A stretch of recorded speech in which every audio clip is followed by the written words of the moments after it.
ಇದು ನಾನು ತುಳಸಿ ಗಿಡಕ್ಕೆ ತಗೊಬಂದಿದ್ದೀನಿ. ಇದು ನೆಲ್ಲಿಕಾಯಿ ವೇಸ್ಟ್ ಮಾಡಬಾರ್ದು. ಬೆಟ್ಟದ ನೆಲ್ಲಿಕಾಯಿ ತುಂಬ ಒಳ್ಳೆಯದು. ಅದಕ್ಕೆ ನಾನು ಈ ಥರ ಪೀಸಸ್ ಮಾಡ್ಕೊಳ್ತೀನಿ.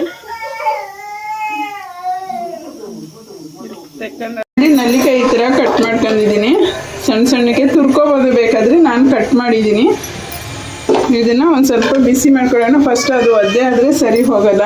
ಅದಕ್ಕೆ ನೋಡಿ, ಒಂದು 1/4 ಚಮಚ ಮೆಣಸು, 1 ಚಮಚ ಜೀರಿಗೆ, ಮೆಣಸಿನ್ಕಾಯಿ ಒಂದು 4-5 ಹಾಕೊಂಡಿದ್ದೀನಿ. ಮೆಣಸು ಬರೀ ಮೆಣಸಿನ್ಕಾಯಿ ಆದರೆ ಒಂದು ಸ್ವಲ್ಪ ಉರಿ ಬರುತ್ತೆ ಹೊಟ್ಟೆ. ಅದಕ್ಕೆ ನಾನು ಮೆಣಸು ಸ್ವಲ್ಪ ಹಾಕೊಂಡಿದ್ದೀನಿ. 1 ಚಮಚ ಮೆಂತ್ಯ ಹಾಕೊಳ್ತಾ ಇದ್ದೀನಿ.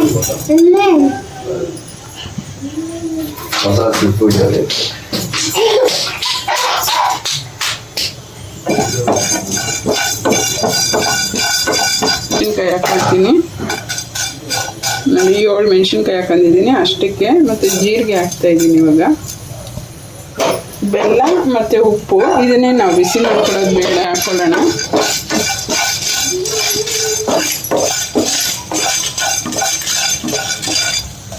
ಇವಾಗ ನೋಡಿ, ಇದು ಸಿಡಿದಿದೆ. ನಾನು ಕೊಬ್ಬರಿ ಹಾಕೊಳ್ತೀನಿ. ಇದು ಒಣ ಕೊಬ್ಬರಿ, ಹಸಿ ತೆಂಗಿನಕಾಯಿ ಹಾಕೋದು ಬೇಡ. ಇದನ್ನ ಒಂದಷ್ಟು ದಿವಸ ಇಟ್ಟರೂ ಏನಾಗಲ್ಲ. ಹಾಗಾಗಿ ಒಣದನ್ನು ಹಾಕೊಳ್ಳೋಣ.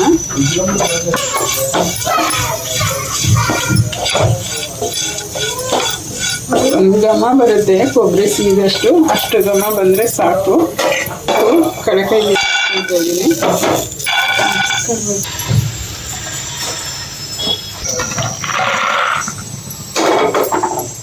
ಮತ್ತು ಒಂದು 1/4 ಕಪ್ಪು ಹುರ್ಗಡ್ಲೆ,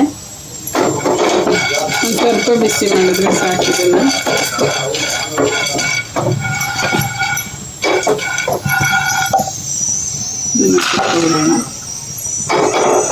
ಒಂದಷ್ಟು ಕರಿಬೇವು ಹಾಕ್ತಾ ಇದ್ದೀನಿ. ಇದೇನು ಎಷ್ಟು ಲಿಮಿಟ್ ಇಲ್ಲ, ನಿಮ್ಮ ಇಷ್ಟ ಎಷ್ಟನ್ನು ಹಾಕ್ಕೋಬೋದು ಕರಿಬೇವನ್ನ. ನಾನು ಇದಕ್ಕೆ ಹುಣಸೆಹಣ್ಣು ಹಾಕ್ತಾ ಇಲ್ಲ, ಯಾಕಂದರೆ ಬೆಟ್ಟದ ನೆಲ್ಲಿಕಾಯಿ ಹುಳಿ ಇರುತ್ತೆ. ಹಾಗಾಗಿ ನಾನು ಹಾಕ್ತಾ ಇಲ್ಲ. ಇವಾಗ ನಾನು ನೆಲ್ಲಿಕಾಯಿನ ಹಾಕ್ಕೊಳ್ತೀನಿ. 2 ಸೇರಿಸಿ ಸ್ವಲ್ಪ ಹುರ್ಕೊಳ್ತೀನಿ.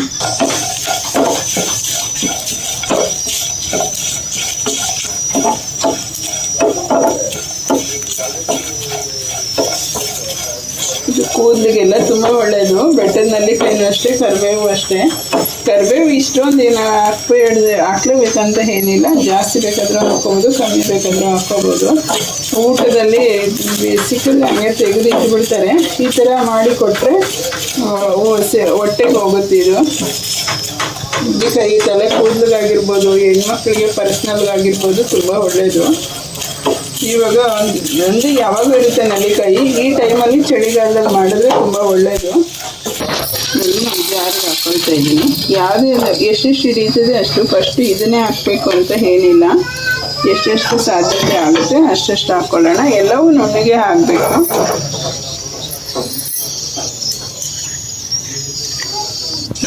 ನಿತ್ಯ ಜೀವನಕ್ಕೆ ಸ್ವಾಗತ. ನನ್ನ ಚಾನಲ್ ಯಾರು ಹೊಸದಾಗಿ ನೋಡ್ತಾ ಇದ್ದೀರಾ ದಯವಿಟ್ಟು ಸಬ್ಸ್ಕ್ರೈಬ್ ಮಾಡಿ, ನಿಮ್ಮ ಸ್ನೇಹಿತರಿಗೆ ಶೇರ್ ಮಾಡಿ. ಸ್ನೇಹಿತರೆ, ಇದಾಗಿದೆ. ಇದ್ರ ಜೊತೆನೆ ಕರಿಬೇವು ಮತ್ತು ನೆಲ್ಲಿಕಾಯಿನ ಹಾಕ್ಕೊಳ್ಳೋಣ.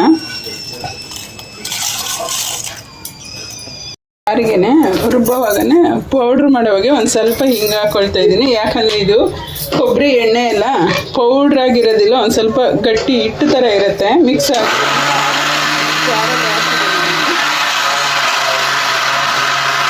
ಆಗಿ ಒಂದು ಬಾಕ್ಸಲ್ಲಿ ಹಾಕಿ ಮಡಿಕೊಬಿಟ್ರೆ ಇದನ್ನು ರೊಟ್ಟಿ, ಚಪಾತಿ, ಒಂದು ಸ್ವಲ್ಪ ತುಪ್ಪ ಹಾಕೊಬಿಟ್ಟು, ಇದು ಆಲ್ರೆಡಿ ಎಣ್ಣೆ ಇದೆ. ಕಡಲೆಕಾಯಿ ಬೀಜ ಮತ್ತು ನಾವು ಕೊಬ್ಬರಿ ಹಾಕಿರೋದ್ರಿಂದ, ಒಣ ಕೊಬ್ಬರಿ ಹಾಕಿರೋದ್ರಿಂದ ಎಣ್ಣೆ ಥರ ಇದೆ. ಅನ್ನಕ್ಕೂ ಅಷ್ಟೇ ಮೇಲೆ ಹಾಕೋಬಿಟ್ಟು, ಬಿಸಿ ಅನ್ನಕ್ಕೆ ಹಾಕೋಬಿಟ್ಟು ಹಂಗೇ ಊಟ ಮಾಡ್ಬೋದು. ತುಂಬ ಒಳ್ಳೇದಿದು.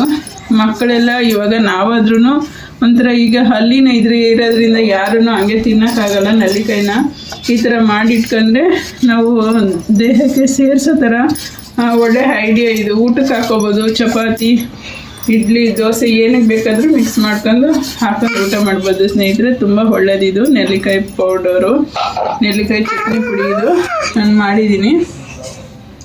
ತುಂಬ ಚೆನ್ನಾಗಿರುತ್ತೆ, ಹೆಲ್ತ್ಫುಲ್ ಆಗಿರುತ್ತೆ. ನೋಡಿ ಟೇಸ್ಟ್ ನೀವು ಮಾಡಿ. ಇದನ್ನು ಆದಷ್ಟು ಇಂಥವೆಲ್ಲನೂ ಟೈಮ್ ಸಿಕ್ಕಿದಾಗ ಮನೆಯಲ್ಲೂ ಮಾಡ್ಕೊಳ್ಳಿ. ಭಾನುವಾರ ಟೈಮಲ್ಲಿ ಆಗಿರ್ಬೋದು, ಕೆಲ್ಸಕ್ಕೆ ಹೋಗೋ ಹೆಣ್ಮಕ್ಳಿಗೆ ತುಂಬ ಕಷ್ಟ ಆಗುತ್ತೆ. ಅಂಥವ್ರಿಗಂತೂ ಇದು ತುಂಬ ಹೆಲ್ಪ್ಫುಲ್ ಆಗುತ್ತೆ.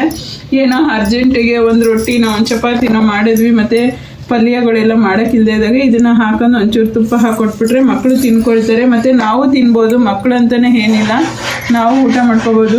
ಒಂದು ಡಬ್ಬಿನಲ್ಲಿ ಬೇಕಾದರೆ ಅನ್ನ ಹಾಕೊಂಡು ಈ ಚಟ್ನಿ ಪೌಡ್ರ್ ಹಾಕೊಂಡು ಹೋದರೆ ಆಫೀಸಲ್ಲಿ ಹೋಗಿ ತಿನ್ಕೋಬೋದು. ಹಾಗಾಗಿ ಇದು ತುಂಬ ಒಳ್ಳೆಯದು ಈ ಚಟ್ನಿ ಪೌಡರು. ಮಾಡಿ ಸ್ನೇಹಿತರೆ, ನೀವು ನನ್ನ ವಿಡಿಯೋ ಒಳ್ಳೆ ಹೇಳಿ ನಾನು ತುಂಬ ಹೆಲ್ತಿ ಆದಂಥ ಚಟ್ನಿ ಪೌಡ್ರನ್ನು ಮಾಡಿಕೊಟ್ಟಿದ್ದೀನಿ. ಇದನ್ನು ನೀವು ಮಾಡಿ. ಆದಷ್ಟು ನನಗೆ ಕಮೆಂಟ್ ಹಾಕಿ. ನನಗೆ ಕಮೆಂಟ್ ಆಗ್ತಾನೇ ಇಲ್ಲ ಯಾರು. ನಾನು ಹೇಗಿತ್ತು ಏನು ಅಂತ ಇದನ್ನು ನೋಡಿಬಿಟ್ಟು ಮಾಡಿ ನೀವು ಕಮೆಂಟ್ ಹಾಕಿ ನನಗೆ. ನನ್ನ ವಿಡಿಯೋ ನೋಡಿದ್ದಕ್ಕೆ ಧನ್ಯವಾದಗಳು.